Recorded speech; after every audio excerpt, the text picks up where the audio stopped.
అనకాపల్లి జిల్లా పోలీసు వారి హెచ్చరిక.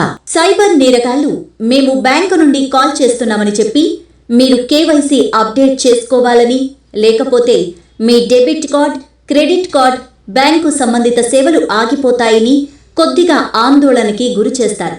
మేము ఒక లింక్ పంపిస్తున్నాం, వెంటనే అది క్లిక్ చేసి ఓపెన్ చేసి మీ కార్డ్స్, బ్యాంక్ అకౌంట్ వివరాలు తెలియజేయమంటారు. అలా ఆ లింక్ని క్లిక్ చేసి వివరాలన్నీ తెలియచేసిన వెంటనే మీ అకౌంట్ని సైబర్ నేరగాళ్లు వాళ్ళ అధీనంలోకి తీసుకుంటారు. తర్వాత మీ అకౌంట్లో ఉన్న డబ్బుని మొత్తం దోచేస్తారు. ప్రజలరా, దయచేసి సైబర్ నేరగాళ్లు పంపే ఇలాంటి లింక్స్ని ఓపెన్ చేయవద్దు. మీ డబ్బుని పోగొట్టుకోవద్దు. మీకు ఏ సందేహమున్నా మీ యొక్క బ్యాంకుని నేరుగా సంప్రదించండి. ఎవరైనా ఇలాంటి సైబర్ నేరానికి గురైతే వెంటనే 1930 టోల్ ఫ్రీ నంబర్కి కాల్ చేయండి, లేదా మా సైబర్ వెబ్సైట్లో ఫిర్యాదు నమోదు చేయండి. దగ్గరలో ఉన్న పోలీస్ స్టేషన్ని సంప్రదించండి.